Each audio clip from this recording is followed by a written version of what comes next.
Hello बच्चों, कैसे हैं आप सब। आशा करती हूँ कि आप स्वस्थ होंगे, मस्त होंगे और अपनी पढ़ाई में व्यस्त होंगे। आपकी इसी पढ़ाई को आगे बढ़ाते हुए आज हम पढ़ने जा रहे हैं एक नया पाठ, एक नया चैप्टर, जिसका शीर्षक है चंद्रमा से बात। तो बच्चों, चंद्रमा से बात करना आपको कैसा लगेगा? अगर आपको चंद्रमा से बात करने को मिले, अच्छा लगेगा ना? तो आइए इस पाठ को शुरू करते हैं और आप लोग ध्यान से सुनिएगा इस पाठ में क्या बताया गया है। साक्षी को कहानी सुनना बहुत अच्छा लगता था। वह सोने से पहले रोज एक कहानी सुनती थी। एक दिन वह खिड़की से चांद को निहार रही थी यानी कि देख रही थी। चांद को देखकर वह बहुत प्रसन्न हुई। तभी वहाँ माँ आ गई और बोली, साक्षी बेटा, अब बहुत देर हो गई है, चलो सो जाओ। साक्षी बोली, नहीं माँ, अभी थोड़ी देर में सो जाऊंगी। देखो ना कितना सुंदर है चांद, बिल्कुल गोल और चमकीला। माँ बोली, हाँ बेटी, आज पूर्णमासी है, इसीलिए तुम्हें चांद गोल रुपहला दिखाई दे रहा है। साक्षी ने कहा, हाँ माँ, आज हमारी कक्षा में भी अध्यापिका ने चांद के बारे में पढ़ाया था, मुझे बहुत मज़ा आया। माँ, मैं भी चांद पर जाना चाहती हूँ।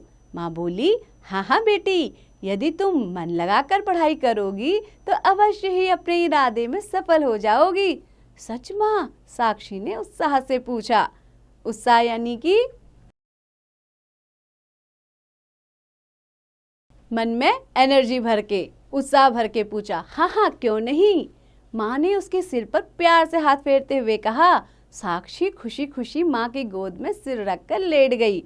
उसने बहुत देर तक माँ से चाँद और सितारों की कहानी भी सुनी। कहानी सुनते सुनते उसे नींद आ गई और सपनों की दुनिया में खो गई। उसके सामने रंगों के दायरे बनने लगे, खूब सारे रंग, लाल, पीले और नीले। तभी उसकी बाहों से कोई चीज आकर टकराई। साक्षी ने देखा कि वह एक विशेष पोशाक थी। पोशाक यानी कि ड्रेस, एक विशेष प्रकार की ड्रेस थी, एक अलग सी ड्रेस थी जिसे चंद्रयात्री पहनते हैं। उसने जल्दी से वह पोशाक पहन ली। पास में ही एक चंद्रयान खड़ा था, उसमें से एक सीढ़ी निकली तो साक्षी ने सीढ़ी में उसमें प्रवेश किया। तभी यान में जोर से आवाज हुई, घर घर, और यान चांद की ओर उड़ने लगा। रास्ते में उसने देखा कि चांद बड़ी शान से चमक रहा था। वह अपनी दुधिया चांदनी से धरती पर प्रकाश कर रहा था।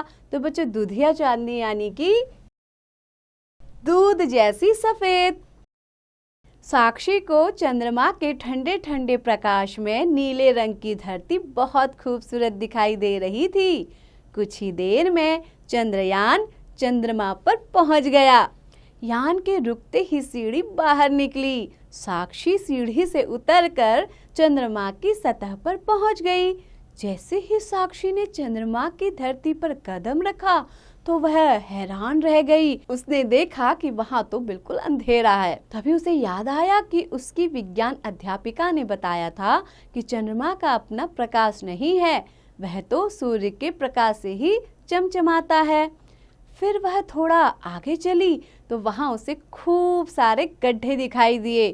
चांद पर न पेड़ पौधे थे, न ही पशु पक्षी। वहां की धरती ऊबड़ खाबड़ थी।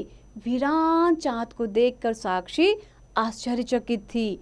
इतने में उसे एक भारी आवाज सुनाई दी। कौन हो तुम? आवाज सुनकर साक्षी डर गई। फिर संभलते हुए बोली, मैं साक्षी हूँ, आप कौन हैं?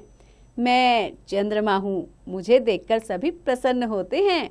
बच्चे मुझे चंदा मामा कहकर पुकारते हैं। तुम धरती के कौन से भाग से आई हो? क्या तुम वहाँ के बारे में बता सकती हो? उसने कहा। साक्षी बोली, हाँ हाँ, क्यों नहीं, मेरा संबंध भारत से है। हमारी धरती बहुत ही सुंदर है, चारों तरफ हरियाली ही हरियाली है। कहीं ऊंचे ऊंचे पर्वत हैं तो कहीं बड़े बड़े समुद्र।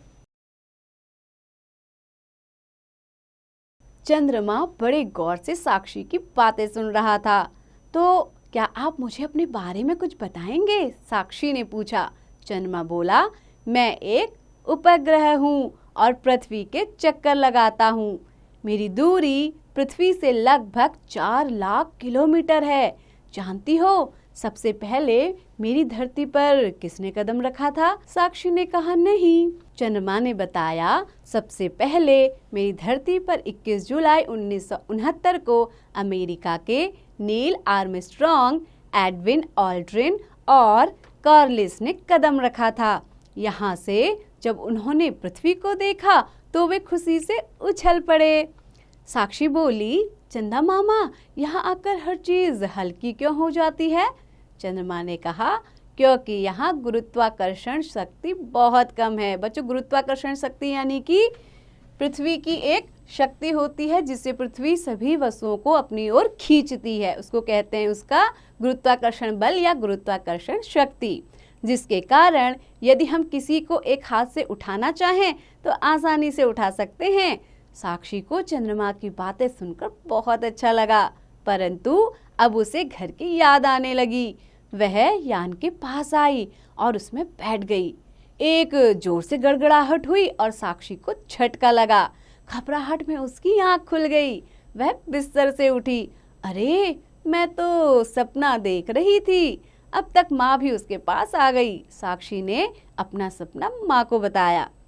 माँ ने साक्षी को प्यार किया और कहा, बेटी, निसंदेह यह सपना था। निसंदेह यानी कि इसमें कोई भी संदेह नहीं है कि ये एक सपना था, पर मुझे विश्वास है कि यदि तुम इसी प्रकार मन लगाकर पढ़ाई करती रही तो तुम्हारा चाँद पर जाने का सपना अवश्य ही साकार होगा। साकार होगा यानी कि पूरा होगा। तो बच्चों, कैसी लगी आपको ये कहानी? आशा करती हूँ कि आपको बहुत पसंद आई होगी। और आप भी अगर चाँद पर जाने का सपना देख रहे हैं तो आप भी अभी से मेहनत करना शुरू कर दीजिए, तो आप भी निश्चित ही एक दिन चाँद पर जा पाएंगे। तो बच्चों, ऐसे ही पढ़ते रहिए, आगे बढ़ते रहिए और हाँ, इसका अभ्यास भी जरूर कीजिए।